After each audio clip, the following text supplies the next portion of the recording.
Quer dizer, eu vou mentir. Eu já cruzei com meu irmão. Cala a boca. Eu já cruzei.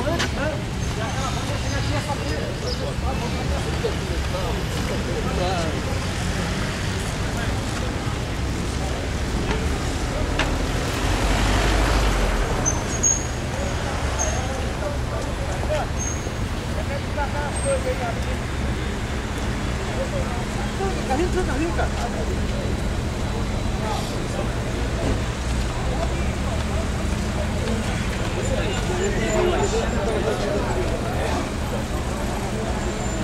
Aqui lá.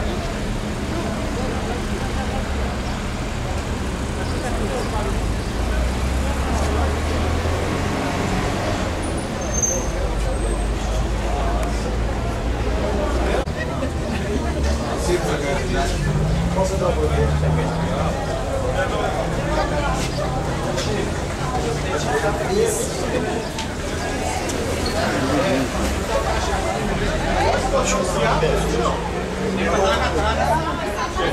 Você é filiado? Não, peraí.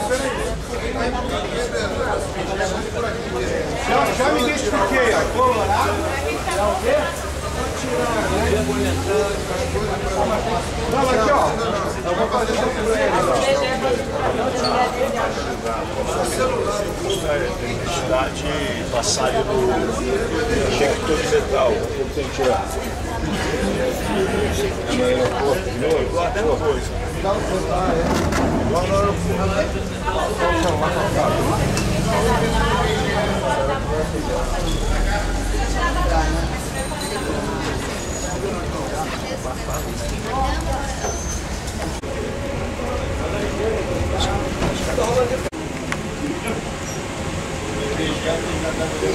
Pode vir, pode vir.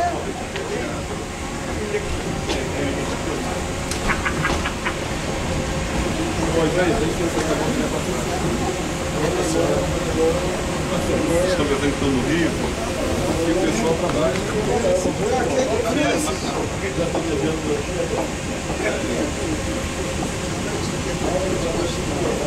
Ó, aqui ó. Cadê que é nova? Não, mas é feio.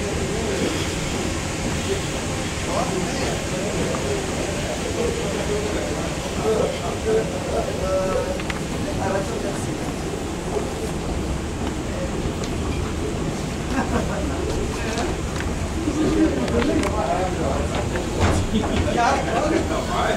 Vai cair mais rápido. parece até a câmera da Globo, lá. Vai lá. Tá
Companheiro, vamos à luta.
Vocês são felizes.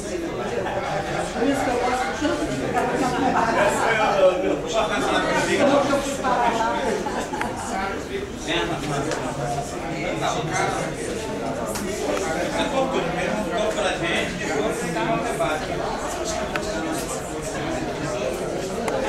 o nosso debate, o IBGE, atividade exclusiva de Estado, é um debate o qual nós há um bom tempo viemos fazendo, mas muito mais dentro do grupo dirigente do movimento sindical do que propriamente a categoria como um todo, né, não tem feito esse debate. Salvo algumas raras exceções de alguns núcleos que têm propiciado para suas bases esse debate ao longo dos vários anos em que a gente vem discutindo o IBGE como uma atividade exclusiva de Estado. Todos lembram, né, que desde a época que nós fazíamos parte da carreira de Ciência e Tecnologia, isso já está no centro das nossas discussões, pelo menos os debatedores, enfim, os coordenadores de núcleo, a direção nacional do sindicato, minimamente faz essa discussão há muito tempo. Infelizmente, nós não conseguimos até hoje envolver a categoria dos trabalhadores do IBGE para que eles fizessem esse debate.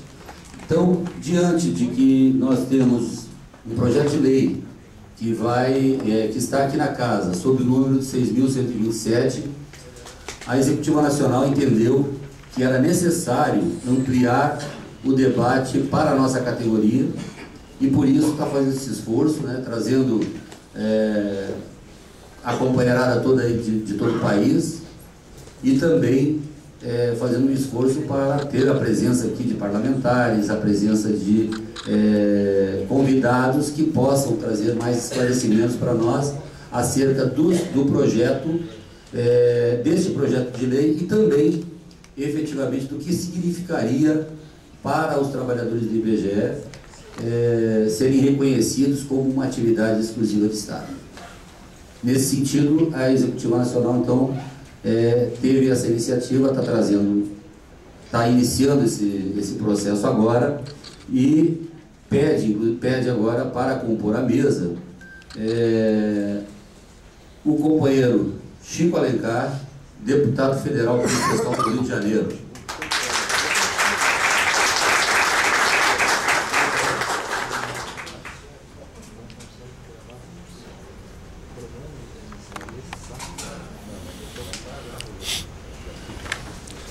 Lembrar também que esse debate ele é fruto de uma decisão do nosso Congresso Democrático que aconteceu agora nos dias 23 a 26 de outubro no Rio de Janeiro, no qual nós tivemos a participação de cerca de 500 trabalhadores de todo o país e também até representação de trabalhadores da Argentina que levaram também o seu conhecimento para o nosso Congresso Democrático. Também convidamos para participar da mesa o companheiro Geraldinho, deputado federal pelo PSOL do Rio Grande do Sul. Irmã, bota sempre no verde, automático.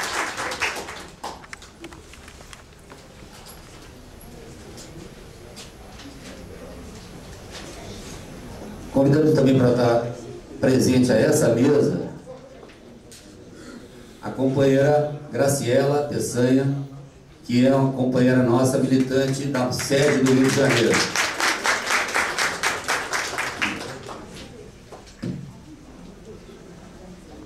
fazemos o registro também da presença da senhora Bela Mar, que é vice-presidente da Câmara de Vereadores de Viamão, do Rio Grande do Sul.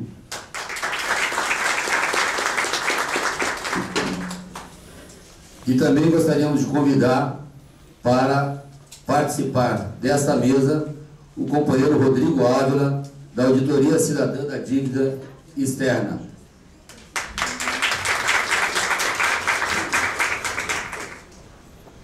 Nós vamos iniciar pedindo aos companheiros que vão priorizar a fala dos nossos companheiros deputados federais, porque eles têm compromissos, né, agora na Câmara. Então nós vamos dar uma priorizada aí nos companheiros para que eles façam as suas colocações, suas intervenções, enfim, sobre o tema que nós vamos debater aqui até às 14 horas. Companheiro Chico, é o primeiro, por favor. Por ordem de chegada no mundo.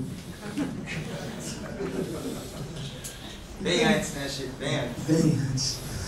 Não precisamos entrar em muitas estatísticas a esse respeito. Bom, gente, bom dia.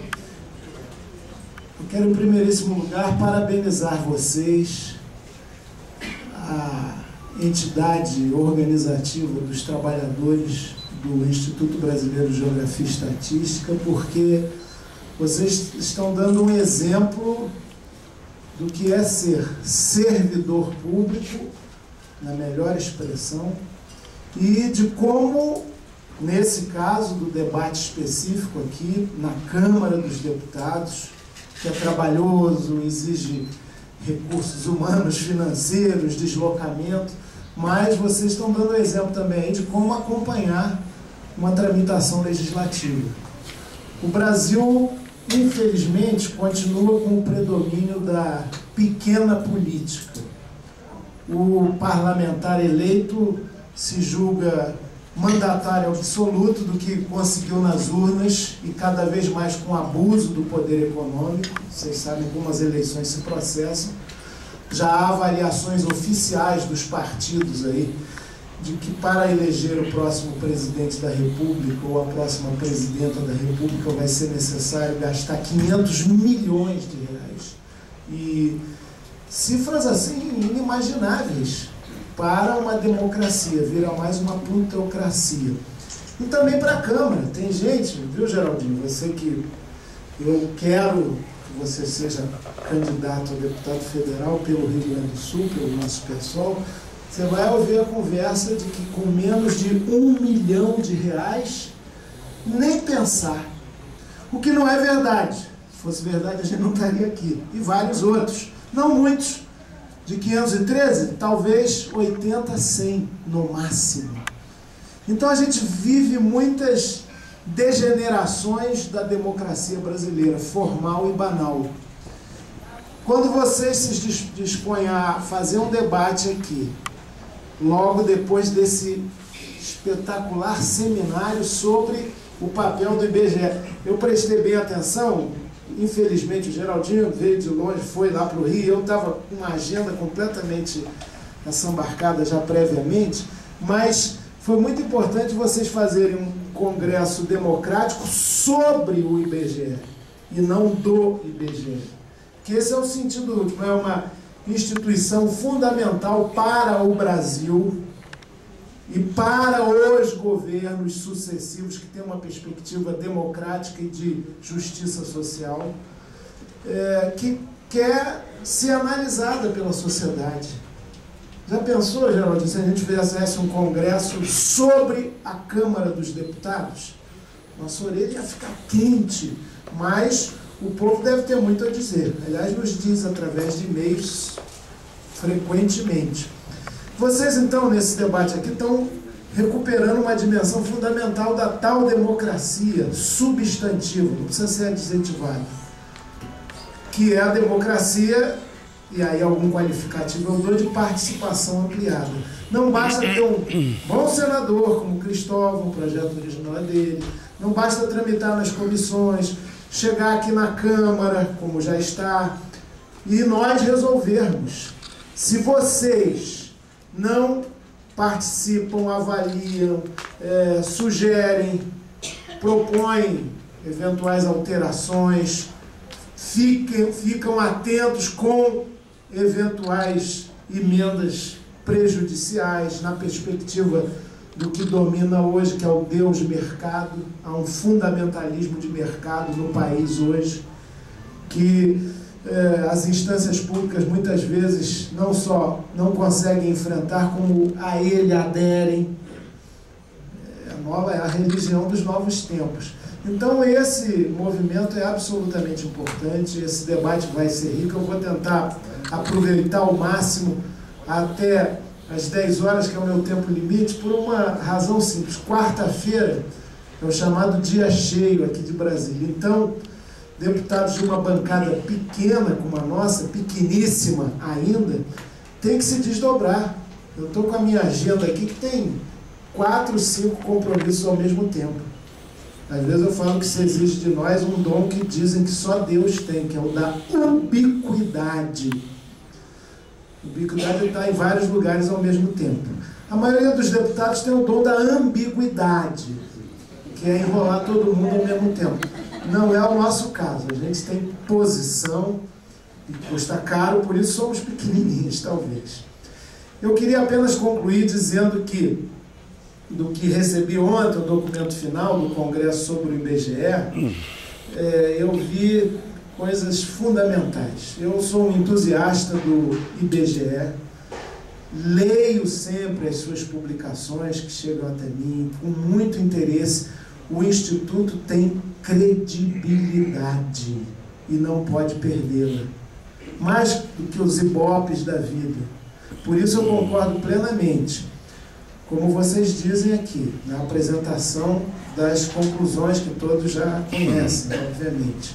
O IBGE não pode ser um órgão meramente reprodutor de índices e pesquisas de interesse do mercado, porque a sociedade é maior que o mercado, e o Estado é superior aos governos, e nem governos, nem estados, entes públicos, têm que estar subjugados ao mercado e aos princípios da dinâmica capitalista como o valor absoluto. É evidente, o capitalismo está aí.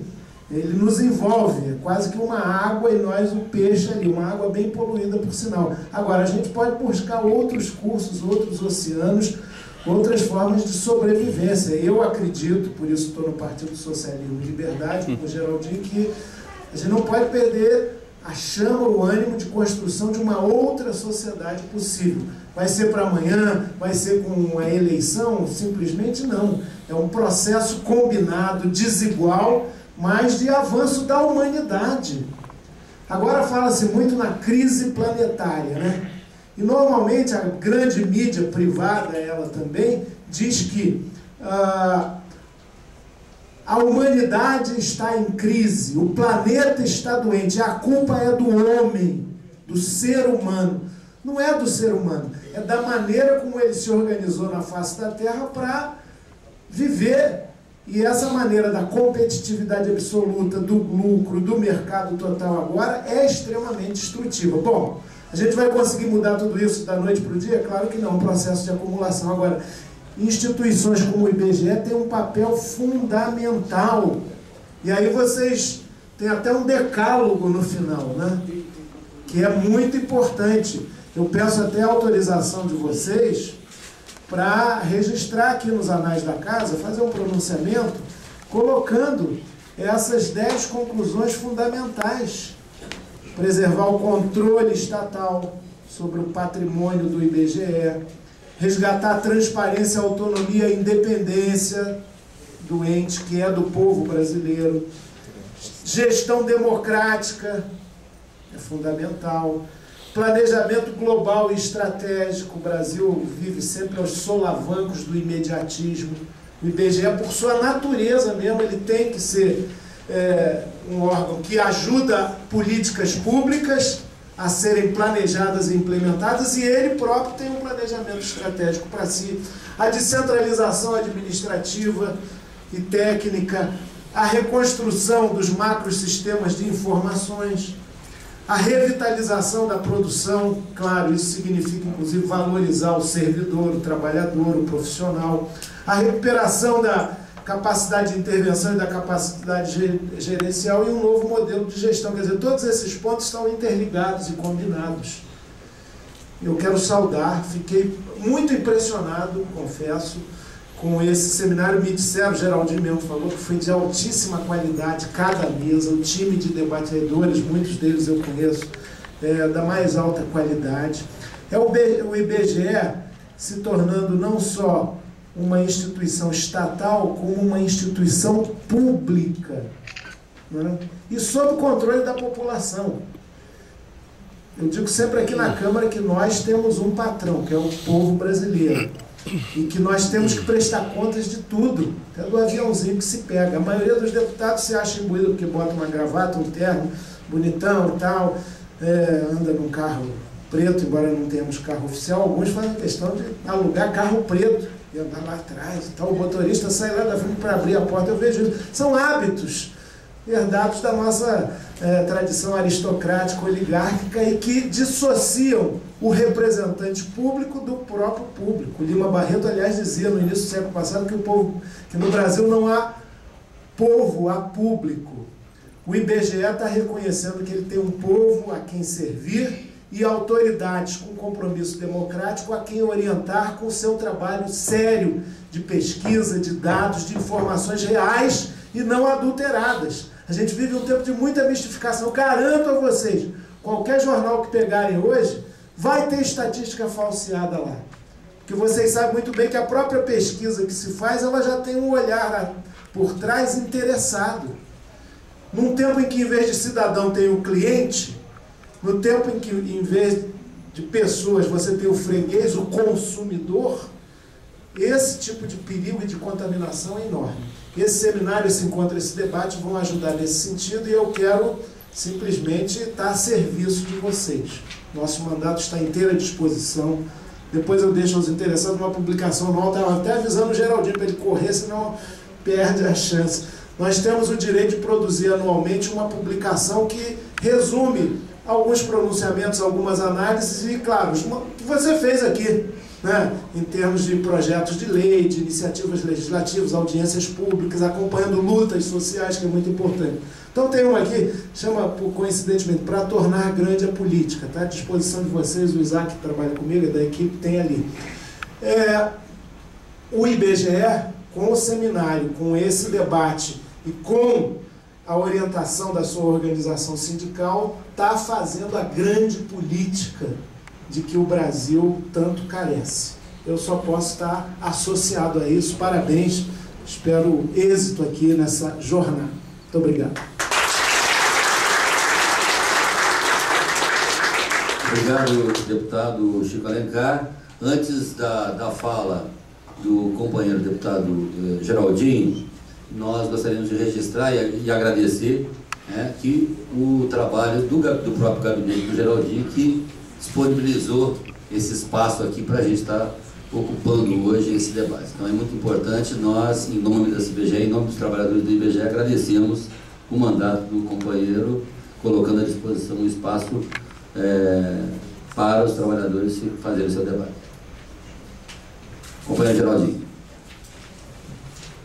Primeiro, dar uma saudação inicial ao IBGE, ao Sindicato Nacional, e eu estou desde as 9, o pessoal está ligando que eu faço parte da Comissão de Finanças e Tributação, então os técnicos do Tesouro Nacional, lá numa reunião fechada com a comissão, até discutindo um pouco dessa participação especial do Rio de Janeiro e outras questões de pré-sal, colocando os números para nós.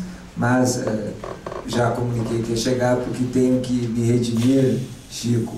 Estava Paladini, que é um companheiro nosso aí, e que é um dos culpados de a gente estar aqui hoje, né, como deputado federal, me deu a honra e a grata satisfação de ter ele como companheiro na eleição de 2006, em Dobradinha, como deputado estadual lá pelo Rio Grande do Sul, e caí numa gripe de sábado para domingo, acabei não embarcando, e aquela coisa miúda, meu amigo lá me puxou a orelha muito, e ontem ainda disse, olha, não quero saber que compromisso tu vai ter, tem que estar lá na abertura. Então a gente fez questão e vamos ter que sair em breve. Eu vou falar e pedir licença já a todos para poder me retirar, mas voltarei assim que terminar a reunião, e fica o Rodrigo, que faz parte do nosso gabinete, vai ter que estar aqui na mesa. A gente fez questão de... Eu quero falar duas questões, uma do projeto de lei 6.127, e dar aqui o completo apoio do nosso mandato, desde que, e o Chico falou uma coisa muito importante, cuidar com as emendas, principalmente as emendas que venham a rebaixar o projeto, desde que ele seja aprovado na íntegra, né, com todos, garantindo a questão do médio, do servidor de ensino médio, do servidor de ensino superior, garantindo toda a carreira, inclusive os aposentados. E eu queria ter participado do Rio, mas eu vou fazer a provocação agora. Ontem a Câmara entrou em obstrução, vocês devem ter acompanhado muito por questão do pré-sal e ocupou todos os noticiários, até o governador do Rio de Janeiro e outras questões. E eu fiz parte da comissão especial que tratou do regime de exploração e outra que tratou do Fundo Social. E muito se discutiu o IBGE por causa das linhas ortogonais, né? Até teve um deputado do Paraná que, por uma questão, não vou citar o nome, disse: olha, quem fez isso só pode ser o técnico do Rio de Janeiro, Chico, eu vou falar com toda a verdade que o Chico é do Rio, que tem uma ex-esposa do Paraná, porque quem conhece e sabe do que a gente está falando, né, das linhas ortogonais, a questão do côncavo convexo, acaba que o litoral do Paraná imaginário, por essa linha traçada e feito, né, pelos técnicos do IBGE, mais por lei ou por decreto-lei determinado pelo governo, que prejudica enormemente os nossos irmãos do Paraná e acaba, né, na parte que chega do Paraná fecha e na parte do Rio abre. Mas eu quero dizer para vocês, até achei um trabalho bem interessante, estava comentando com o companheiro da Bahia, né? Teve um deputado que sugeriu fazer que o IBGE fosse feito um trabalho, uma linha imaginária, a mesma costa do Brasil, que fizesse lá 300 quilômetros dentro do mar e que pegasse o ponto da latitude e fizesse linhas perpendiculares, porque no entendimento dele isso ia ser mais coerente. Mas para finalizar essa questão... Desculpe, mas olha, o machismo gaúcho. Para o Geraldinho, ex-esposa tem que ser odiada. Não é o meu caso.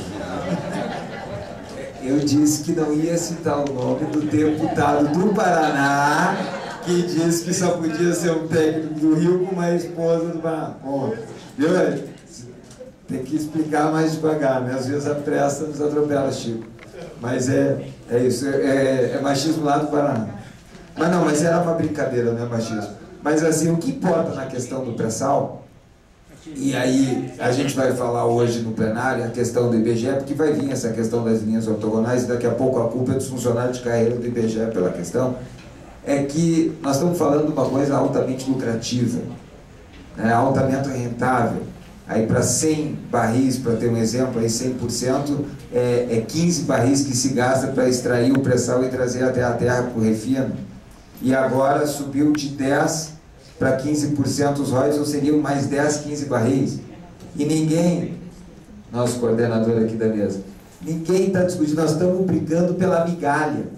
Nós estamos brigando por 15 barris e ninguém está discutindo quem é que vai ficar com os outros 70. E aí vai governador, vai deputado de A ou B, nós estamos discutindo a migalha. Eu disse, olha, o Rio não precisa perder um centavo para os nossos irmãos lá do Paladini do Rio Grande do Sul ganhar, para os irmãos do Piauí, da Bahia, do Maranhão, dos outros estados. Nós estamos falando de uma riqueza fantástica. E não pode daqui a pouco sair aqui do plenário da Câmara que a culpa é das linhas ortogonais feitas pelo IBGE. E aí, eu já travei o debate com alguns companheiros do IBGE sobre isso, a gente tem aprofundado, mas a participação do Rio, e a gente sabia que tinha uma pauta que podia tocar, é nisso. Para finalizar, a questão do lembrar, hoje, acredito que aqui a grande maioria está nativa, não sei se tem algum aposentado do IBGE.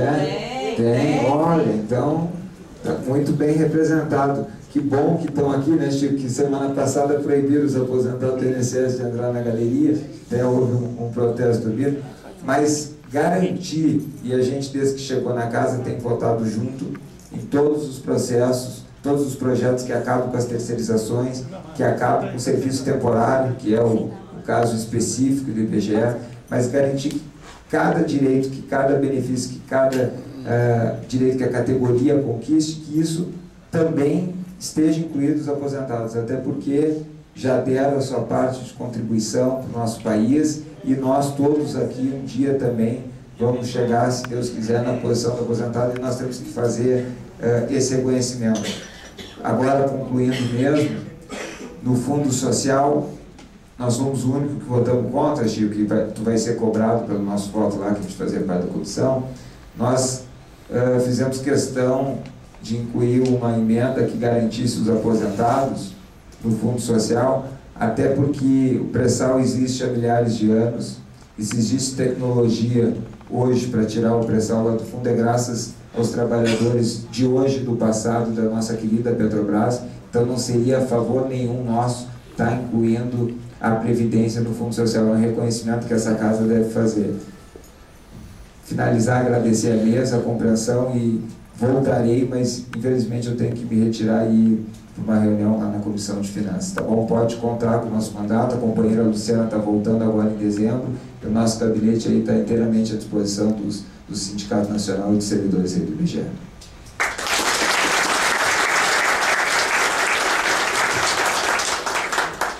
Obrigado, Geraldinho.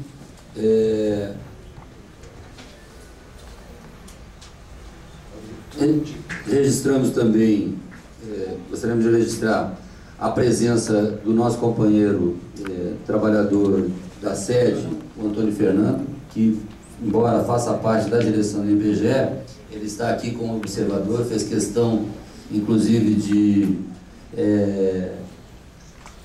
fazer esse registro, né, como observador, porque o Antônio é daqueles, como vários outros trabalhadores do IBGE, não conhecem o projeto como um todo e pretende, né, com esse debate, obter mais conhecimento acerca dele, para que a gente possa estar com tranquilidade, como disse o Chico aqui, nós temos que nos apropriar daquilo que aparece, né, daquilo que tem, que é o nosso direito, inclusive, de fazer esses debates, de fazer esse conhecimento, né? E então gostaríamos aqui de registrar a presença do companheiro Antônio Fernando, lá do Núcleo 7. E vamos abrir então para a companheira Graciela Peçanha, que também é da sede, né? Já foi muitos anos de Lucas, né, Graciela? E agora...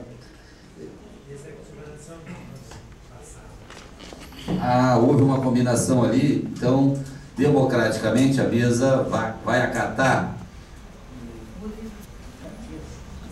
Para mesmo não ficar caindo muito para a direita.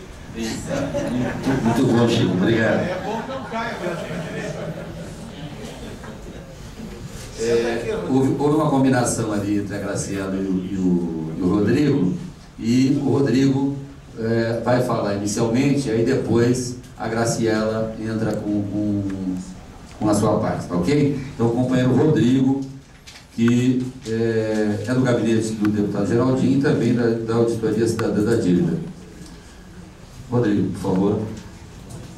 A dinâmica, companheira, só para explicar a dinâmica que nós vamos adotar, nós vamos dar um tempo de 25 minutos para os expositores e, posterior a essas duas exposições, a gente vai abrir vamos abrir dois blocos de intervenção, né, de 3 minutos, de perguntas ou intervenções de 3 minutos, né, para a gente, inclusive, dar um espaço depois para os outros debatedores que virão mais adiante, ok? Rodrigo, por favor. Obrigado, bom dia a todos, prazer estar aqui, né, falando sobre essa questão do IBGE como atividade exclusiva de Estado. Como já foi colocado aqui, não é apenas uma questão corporativa, ele é também uma forma de você colocar as estatísticas, os serviços do IBGE em prol da sociedade, o que é fundamental, né? Porque em um âmbito em que as estatísticas são geralmente manipuladas pelos governos, é impossível se fazer um retrato do país. E a gente vê que, dependendo do governo, as informações são colocadas de uma forma ou de outra. Às vezes até nem tão nitidamente, porque às vezes isso a gente vê pelos dados que são feitos ou até pelos dados que não são feitos. Eu acho que aí é que está a questão. Eu vou até colocar um exemplo, que é a nossa atividade, que nós lutamos aí na campanha Auditoria Cidadã da Dívida também, que vem aí já faz 8 anos na luta, pela auditoria da dívida pública, e muitos de nós poderíamos nos perguntar, mas o que tem a ver o IBGE como uma atividade exclusiva de Estado com a questão da dívida pública? Vamos só um exemplo, para a gente ver como que o IBGE é fundamental na própria luta por uma sociedade mais justa. Um exemplo, a PNAD, a Pesquisa Nacional de Amostra de Domicílios. A gente pega os dados de distribuição de renda da PNAD, são importantíssimos, que até foram citados aqui no documento, só que ela não tem a capacidade de pegar a renda financeira, do setor financeiro, inclusive o estrangeiro. Por que eu estou falando isso? Porque atualmente o governo tem um discurso de que a dívida já não é mais problema, já foi paga, como se a dívida externa não existisse mais. Só que, na verdade, o que tem ocorrido é uma conversão de dívida externa em dívida interna, que também é detida por estrangeiros. É uma dívida interna detida por estrangeiros. Quando a gente pega a renda desse pessoal, é uma coisa impressionante. Basta dizer que na proposta orçamentária para o ano que vem, e para esse ano também, a dívida consome metade do orçamento. Não é... Parece que eu estou exagerando aqui, é isso mesmo. É 50% do orçamento, se a gente considera todos os gastos com a dívida. E a gente se pergunta, mas às vezes por que não tem recurso para o servidor público? Por que o servidor público precisa fazer greve às vezes para ter reajuste? Onde que está o dinheiro? Onde que está a renda do país? Para onde que está indo isso? É impossível verificar para onde está indo a renda do país sem pegar a renda financeira, dos juros da dívida. E por que isso não é feito hoje? Fica a pergunta. Por que precisa, às vezes, de um outro órgão, como, por exemplo, o IPEA, para fazer as associações entre a renda financeira e a renda do trabalho? Porque quando a gente pega aquela distribuição de renda da PNAD, é a distribuição de renda fundamentalmente, principalmente entre os trabalhadores. Se a gente pega, por exemplo, quanto foi gasto com a dívida no ano passado, a gente pega 282 bilhões de reais. A gente fica até meio tonto falando disso. Mas o que significa isso? Para a gente entender melhor isso, a gente pode comparar, por exemplo, com o que estão recebendo os servidores públicos. É interessante ver isso. Nesse ano, até 14 de novembro, foram gastos 270 bilhões de reais com juros e amortizações da dívida.